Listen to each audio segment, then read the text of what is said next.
जानते हैं हमारे जो शिक्षा मंत्री चंद्रशेखर जी वो क्या बोले हैं? वो बोले हैं ना, अम्बेडकर साहब बोलते थे कि मनुस्मृति को जला देना चाहिए क्योंकि 85% जो जनसंख्या है ना हमारा भारत का, वो इसके कारण बढ़ नहीं पाया, मतलब वंचित रह गया सब सुख सुविधा से। हाँ, हमारे शिक्षा मंत्री बोले हैं कि रामचरितमानस में लिखा हुआ है कि नीच जाति शिक्षा ग्रहण करके जहरीला हो जाता है, जैसे सांप दूध पी के जहरीला हो जाता है। तो अब बताइए उनका सोच कितना घटिया है। इससे नजर आ रहा है कि आप फिर से जाति जाति में लड़ाना चाहते हैं। आप तो यही ना चाह रहे हैं ये बयान देकर कि बिहार में फिर से जातिवाद हो, फिर से लोग जाति जाति में बटे और टुकड़ों में बटे और वोट बैंक उनका बना हो रहे। यही चल रहा है अभी, क्योंकि आपको न किसान का दुख नजर आ रहा, न यहाँ का युवा का विद्यार्थी का दुख नजर आ रहा, आपका पेपर लीक हो जा रहा है। आप शिक्षा मंत्री हैं, एग्जाम आता बीएसएससी सीजीएल का एग्जाम हुआ था, उसमें पेपर लीक हो कैंसिल कर दिए एग्जाम, और जब छात्र इसी को लेकर सड़क पर उतरा है तो आप उस पर लाठी चार्ज करवा देते हैं, लाठी या डंडा से पीटते हैं। पर आपको मुद्दा क्या बनाना है, आपके लिए जरूरी क्या चीज है कि रामचरितमानस में क्या लिखा हुआ, रामचरितमानस में मनुस्मृति में क्या लिखा हुआ, इस पे आपको बात करना। आपको रोजगार पे बात नहीं करना, आपको बिहार के शिक्षा पे बात नहीं करना। काहे कि वहां तो जीरो है ना, तो आप बात क्या करिएगा, वहां तो आप घेरा जाइएगा, तो वहां तो आप कुछ बोलिएगा नहीं। तो आपको क्या बोलना है, सिंपल जाति में तोड़ो, वोट बैंक अपना बनाओ, क्योंकि इलेक्शन आने वाला है नजदीक, तभी हम जीत पाएंगे। यही चल रहा है यहां पे बिहार में। अब बताइए बक्सर में किसान लोग धरना, बक्सर में किसान लोग के घर में 12 बजे रात को घुस घुस के पुलिस मारा, सोशल मीडिया पर वीडियो वायरल है। अब वो कहां का है जो हमको नहीं पर बताया जा रहा है कि वो बक्सर का ही है। तो आपका पुलिस इतना गिर गया कि विद्यार्थी और किसान को मार रहा।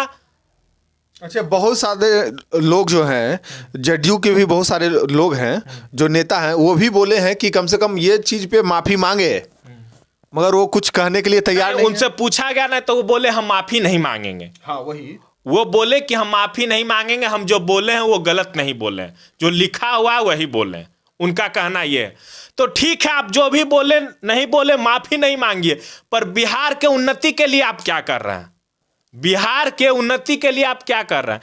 आज किसान आपका मार खा रहा, बोल रहा है कि बिहार है जो किसान के चलते चलता है। यहां पे कोई आप इंडस्ट्री नहीं बना दी है। जेडीयू 15 साल से ऊपर से राज किया, कोई इंडस्ट्री खड़ा कर दिया क्या बिहार में, या बहुत बड़ा बड़ा कॉलेज यहां पे खोल दिया है? कुछ नहीं है यहां पे। एक किसान भी है तो उसको आप मार रहे हैं, उसका भी कष्ट नजर नहीं आ रहा, विद्यार्थी का कष्ट नजर नहीं आ रहा आपको अभी। तो आपको एक चीज नजर आ रहा है कि हाँ देखो कहां से निकाल सकते हैं, गड़ा हुआ मुद्दा निकालो आप और उसको जाति जाति में लड़वा दो, उसको दे दो कि वो लड़ेगा, और लड़ेगा तो किसका वोट बैंक बनेगा वो तो सबको ही जान रहा है ना कि आप ऊंच नीच कर रहे हैं, ऊंच नीच कर रहे हैं, कितना सही है।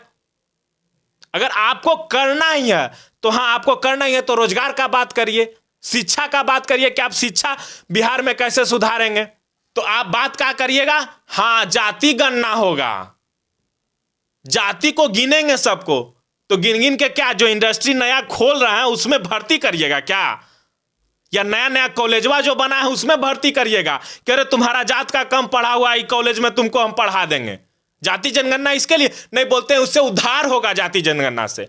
तो कौन सा उद्धार होगा हमें बताइए भी तो, कि नहीं हम नया जो इंडस्ट्री लॉन्च खोल रहे हैं ना उसमें तुम ही लोग को भरेंगे, जो जाति का कम रोजगार रहेगा, जो जाति का कम, जो जाति पिछड़ा रहेगा उसी का युवाओं को हम उसमें रोजगार देंगे। या नया नया जो कॉलेज खोले हैं, स्कूल खोले हैं एकदम हाईटेक वाला बढ़िया, उसमें उन्हीं लोग युवाओं को एडमिशन देंगे जिसका जाति में कम पढ़ा लिखा होगा। इसीलिए जाति जनगणना कर रहे हैं। तो कुछ तो है नहीं, तो उधार आप कैसे कर दीजिएगा वो भी तो प्लान बताइए।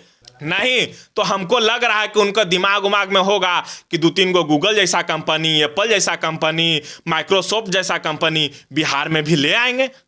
हमको तो लग रहा है बात कर रहे होंगे सब सीईओ से कि आप लोग बिहार में आइए, जाति जनगणना हम करवा दे रहे हैं बाबू, और उसके बाद सबको रोजगार दे दीजिए। हमको तो यही लग रहा है अभी। आएगो हमारे सूबे के मुखिया नीतीश जी हैं, उनको कुछ पता ही नहीं चलता। हमको तो पता ही नहीं, तो आप कौन समाधान यात्रा में निकले हैं कि क्या यात्रा में निकले हैं कि आपको पता ही नहीं है कि हमारा राज्य में क्या हो रहा। इससे भी क्या बुरा चीज हो सकता है कि आपके घर में जो घटना, आप मुखिया है राज का, मतलब ये घर हो गया आपका, घर में घटना घट जा रहा आपको पता नहीं है। इससे शर्म का बात कुछ हो सकता है? नहीं हो सकता। बस हम तो इतना ही बोलेंगे और कुछ नहीं बोलेंगे इससे ज्यादा। चलिए देखते रहिए रिट्स न्यूज़ और ज़्यादा से ज़्यादा शेयर कीजिए, सब्सक्राइब कीजिए, लाइक कीजिए।